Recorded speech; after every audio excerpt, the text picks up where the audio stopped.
जय हिंद। आज हम एनसीईआरटी पुस्तक का प्रश्नोत्तर करेंगे। विज्ञान कक्षा 9 के लिए पाठ्य पुस्तक अध्याय 1 चैप्टर का नाम है हमारे आसपास के पदार्थ। प्रश्न संख्या 1, निम्नलिखित तापमानों को सेल्सियस इकाई में परिवर्तित करें। तो ए नंबर में है 300 केल्विन। तो यहाँ पर केल्विन को सेल्सियस में कन्वर्ट करेंगे तो यहाँ पर एक फार्मूला है, degree Celsius is equal to Kelvin minus 273, जैसा कि क्लास 9 में सामान्यतः दिया गया है। तो यहाँ पर 300 माइनस 273 करेंगे तो 27 डिग्री आंसर होगा।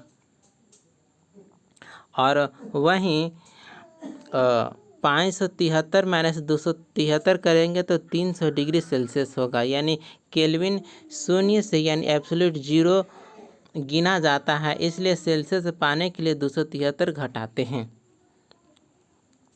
दूसरा नंबर है प्रश्न, निम्नलिखित तापमानों को केल्विन इकाई में परिवर्तित करें। तो यहाँ पर ए नंबर है 25 डिग्री सेल्सियस। तो यहाँ पर सेल्सियस से केल्विन में कन्वर्ट करने के लिए यहाँ फार्मूला है कि kelvin is equal two degree centigrade plus 273। तो यहाँ पर 25 में 273 जोड़ देंगे तो 298 केल्विन हो जाएगा। और 373 में 273 जोड़ देंगे तो 646 केल्विन हो जाएगा। ये आपका आंसर हो जाएगा। केल्विन पैमाने पर वही तापमान 273 जोड़ने से मिल जाता है। प्रश्न संख्या 3, निम्नलिखित अवलोकनों हेतु कारण लिखें। ए, नैप्थलीन को रखा रहने देने पर यह समय के साथ कुछ भी ठोस पदार्थ छोड़ देना अदृश्य हो जाती हैं। तो यहाँ पर उत्तर होगा ऊर्ध्वीकरण यानी सब्लिमेशन होगा। नैप्थलीन के कणों के बीच आकर्षण अपेक्षाकृत कम होता है, इसलिए यह कमरे के ताप पर ही ठोस से सीधे वाष्प में बदल जाती है। ठोस अवशेष नहीं बचता, इसलिए गायब लगती है। दूसरा नंबर में प्रश्न है, हमें इत्र की गंध बहुत दूर बैठे हुए भी पहुंच जाती है। इसका यहाँ पर उत्तर होगा, इसका कारण है प्रसरण यानी डिफ्यूजन और व अस्थिरता। इत्र के कण बहुत हल्के व उष्णशील यानी वोलाटाइल होते हैं, हवा में तीव्र गति से फैलते हैं और वायु धाराएं उन्हें दूर तक ले जाती हैं, इसलिए गंध दूर बैठे व्यक्ति तक भी पहुंचती है। प्रश्न संख्या 4, प्रश्न है आप लोगों के सामने कि निम्नलिखित पदार्थों को उनके कणों के बीच बढ़ते हुए आकर्षण के अनुसार व्यवस्थित करें। तो जल, चीनी, ऑक्सीजन। तो यहाँ पर उत्तर दिया गया है कि आकर्षण कम से अधिक की ओर, तो ऑक्सीजन जल, इसके बाद होगा जल यानी द्रव, उसके बाद चीनी ठोस। तो यानी इसमें है कि गैस में कण सबसे ढीले, द्रव में मध्यम, ठोस में सबसे सघन व आकर्षण अधिक होता है। प्रश्न संख्या 5, प्रश्न है निम्नलिखित तापमानों पर जल की भौतिक अवस्था क्या है। ए 25 डिग्री सेल्सियस। तो ए 25 डिग्री सेल्सियस द्रव पानी होगा। बी 0 डिग्री सेल्सियस, तो यह सो बर्फ व पानी दोनों गलन जमाव बिंदु पर दोनों अवस्थाएं संतुलन में रह सकती हैं। सी 100 डिग्री सेल्सियस, पानी व भाप दोनों उबलन बिंदु पर दोनों अवस्थाएं साथ हो सकती है।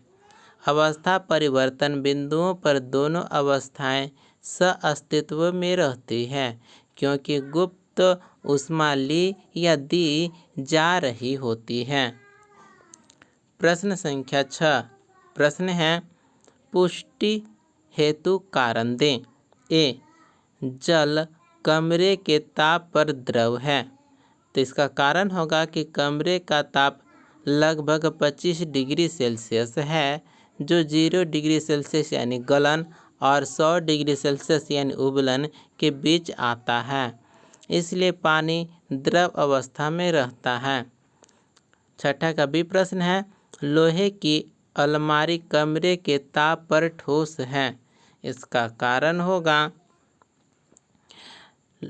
लोहे का गलनांक बहुत अधिक लगभग 1538 डिग्री सेल्सियस है।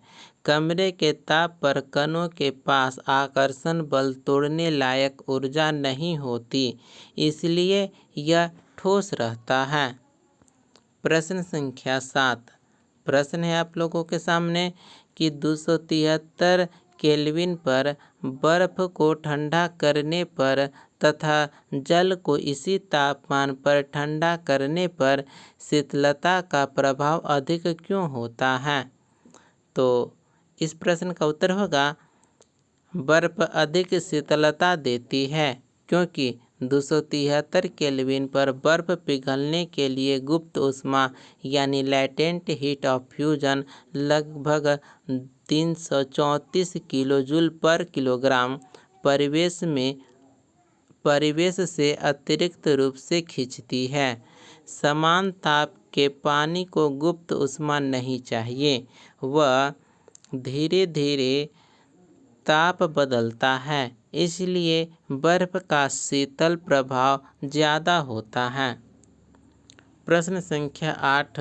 प्रश्न है, उबलते हुए जल अथवा भाप में से जलने की तीव्रता किसमें अधिक महसूस होती है? तो यहाँ पर उत्तर होगा, भाप यानी स्टीम से जलन अधिक तीव्र होती है। 100 डिग्री सेल्सियस पर भाप त्वचा पर द्रवण यानी कंडेंसेशन करते समय अपनी वाष्पन की गुप्त ऊष्मा लगभग 2260 किलोजूल पर किलोग्राम छोड़ती है। यह अतिरिक्त ऊष्मा त्वचा को अधिक ऊर्जा देती है, इसलिए जलन उबलते पानी की तुलना में अधिक होती है। प्रश्न संख्या 9। प्रश्न है, निम्नलिखित चित्र के लिए ए, बी, सी, डी, ई तथा एफ की अवस्था परिवर्तन को नामांकित करें। यहाँ पर उत्तर होगा, मानक अवस्था परिवर्तन आरेख के अनुसार ए है सो ठोस होगा, ठोस से द्रव यानी गलन विलयन यानी मेल्टिंग फ्यूजन होगा। बी द्रव से गैस वाष्पीकरण या उबलन होगा, वेपोराइजेशन और बॉइलिंग। सी नंबर में गैस से द्रव की ओर यानी संघनन होगा, कंडेंसेशन यानी लिक्विफैक्शन। ठीक है। डी में द्रव से ठोस की ओर जमना या ठोसकरण, फ्रीजिंग और सोलिडिफिकेशन। ई नंबर में ठोस से गैस की ओर होगा, उद्रवीकरण सब्लिमेशन होगा। एफ नंबर में गैस से ठोस की ओर यानी अवक्षेपण निक्षेपण होगा, डिपोजिशन या इसे कहेंगे रिवर्स सब्लिमेशन। इस प्रकार से यह प्रश्नोत्तर यहीं पर कंप्लीट होता है। मिलते हैं अगले वीडियो में। धन्यवाद।